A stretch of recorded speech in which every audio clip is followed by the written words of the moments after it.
Muy buenos días, pues a las 8:15 de la mañana echaremos lápiz con la ministra de Cultura, Yanay Kadamani, quien saludo en esta mañana, ministra, para hablar de esto, Artes para la Paz. ¿Cómo está? David, ¿cómo estás? Y un saludo a todos los televidentes. Hoy estamos para hablar de nuestro programa más ambicioso en formación y educación artística y cultural. Es el programa Artes para la Paz, un programa que lidera el Ministerio de las Culturas, las Artes y los Saberes y el Ministerio de Educación.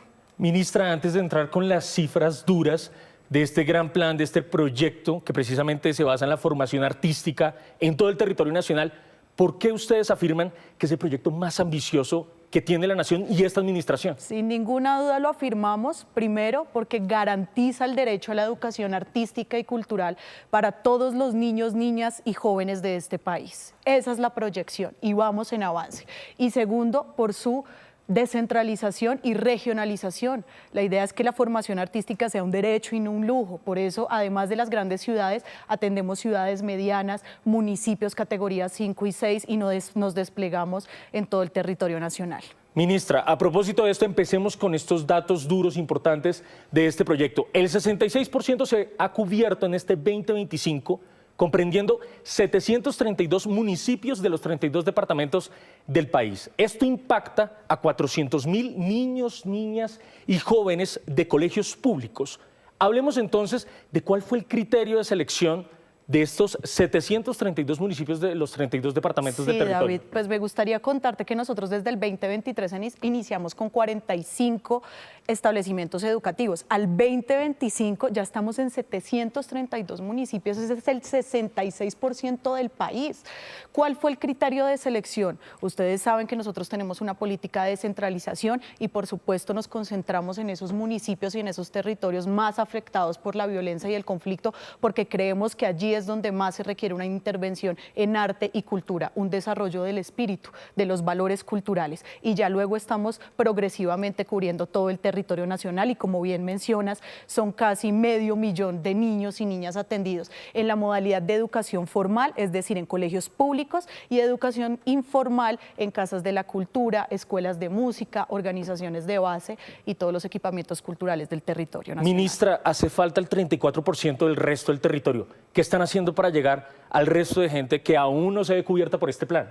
Sí, sucede que el 66% está cubierto por la educación formal, es decir, colegios públicos, pero el 34% restante está cubierto en educación informal. Tenemos casas de la cultura, los centros nacionales Batuta, los clanes, que son los centros laboratorio nacionales artísticos, y entre otras actividades que estamos realizando para cubrir la totalidad del país. Bueno, ministra, otro punto importante, instituciones y formadores, 2.616 son las instituciones, los colegios públicos con los que ustedes trabajarán, pero adicionalmente están estos otros centros culturales y otros proyectos independientes e inclusive un programa tan importante y ambicioso de la nación como lo es Batuta. Cuéntenos más sobre esto. Correcto, nosotros sabemos que el fin último es ingresar a los proyectos educativos institucionales, a los PEI, que las artes se reconozcan igual que las matemáticas, igual que las ciencias sociales. Sin embargo, en los territorios hay equipamientos culturales, casas de la cultura, escuelas musicales que durante toda la historia han mantenido las identidades culturales de sus territorios, han sido refugio para esos territorios más afectados por la violencia y por eso hay que garantizar la educación informal en todos estos espacios. Ministra, instituciones y formadores, 4.000 artistas formadores en este 2025 y aquí vemos unos números importantes de esas disciplinas que ellos precisamente están enseñando. Hablemos también de estos formadores, ¿ustedes cómo los seleccionaron? ¿Cómo fue ese mapeo en el territorio para entrar con esas personas que en efecto sirvan para esas disciplinas en las regiones? Correcto, David, es un programa muy ambicioso y aquí otra de las apuestas fundamentales, además de la formación, es la vinculación laboral y la dignificación laboral de artistas formadores, lo que llamamos o artistas empíricos o profesionales también. Entonces nuestro modelo operativo se relaciona con las universidades públicas del país que lanzan convocatorias a nivel nacional y departamental regionalizadas para ubicar artistas formadores locales municipales municipales. Y esto es muy importante porque no llevamos el conocimiento o no llevamos a grandes maestros del centro a las regiones, sino que reconocemos y contratamos directamente formadores de cada municipio, no solo formadores cualificados profesionalmente. Hay una modalidad muy interesante acá y es que más de la mitad de artistas formadores son sabedores, sabedoras, portadores y portadoras de territorio. ¿Esto qué quiere decir? Que logramos que no solo el nivel de cualificación fuera requisito indispensable para la contratación, sino reconocer esos saberes tradicionales, empíricos de los territorios. Ministra, ¿cómo se articularán también esas 324 organizaciones artísticas junto con los colegios públicos? O sea, ¿cómo va a ser todo ese despliegue en región? Porque aquí hay un número interesante, pero también es interesante ver cómo eso se materializa. ¿Cómo se articula? Porque el materializado ya está, estamos desde el 2023 en el despliegue territorial y cada vez aumenta, ha sido progresivo. Lo que tú mencionas se retraduce en un Sistema Nacional de Formación y Educación Artística y Cultural, que es un sistema que ya está sancionado por decreto el año pasado, el decreto 0458, que lo que construye es un sistema para que nos reconozcamos como un sistema de educación artística y cultural. Rápidamente, inversión, 615.000 millones invertidos y en total 620.219 beneficiarios. Inicialmente hablamos de 400.000 niños, niñas y jóvenes, luego 100.000 que iban a ser parte de casas de cultura, batuta, 120.000. ¿Esos 120.000 extra dónde están, ministra? Sí, acá dos asuntos, David, que me gustaría aclarar. 615.000 millones en inversión es una cifra que a mí me regocija mucho, porque hay que decir que en administraciones pasadas la inversión en educación informal y formal, artística y cultural era de 65.000 millones de pesos.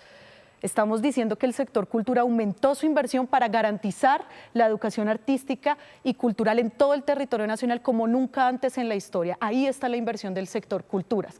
¿Y por qué hablamos de 120.000 nuevos beneficiarios? Porque tenemos dos programas muy interesantes que me gustaría contarles rápidamente. Primero, estamos en asocio con el Instituto Colombiano de Bienestar Familiar en los Atrapasueños, porque también estamos trabajando con primera infancia. Ahí están vinculados los beneficiarios. Y segundo, porque además de este programa hemos garantizado en alianza con el Ministerio de Educación la vinculación de 1.153 artistas formadores en el sistema maestro del Ministerio de Educación. Quiere decir que ya están en el magisterio. Eso va a garantizar la continuidad del programa. Ministra, ya para finalizar, estos datos importantes de la inclusión y diversidad dentro de las personas que se van a ver impactadas, los indígenas, afrocolombianos, campesinos, personas privadas de la libertad, una cifra interesante para colaborar con estas personas, y el total, 51% hombres, 49% mujeres. Pero las dos preguntas con las que quiero cerrar esta conversación: ¿cuál es el impacto social de esta estrategia?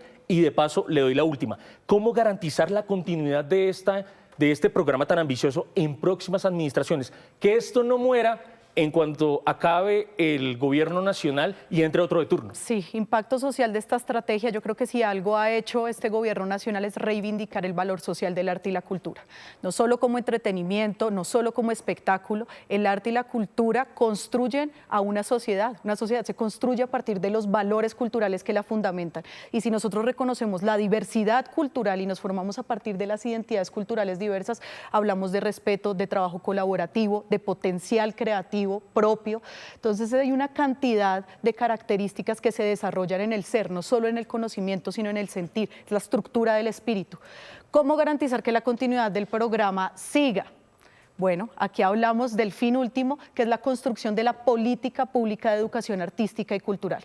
Lo hacemos como a través del decreto que firmó el señor presidente el año pasado del Sistema Nacional de Educación y Formación Artística y Cultural, 0458 del 2024, y en nuestro fortalecimiento a la Ley General de Cultura, en donde hablamos del CINEFAC como sistema que se materializa en el programa Artes para la Paz. La ministra de Cultura echando lápiz sobre el proyecto más ambicioso del proyecto en materia de formación artística, Artes para la Paz.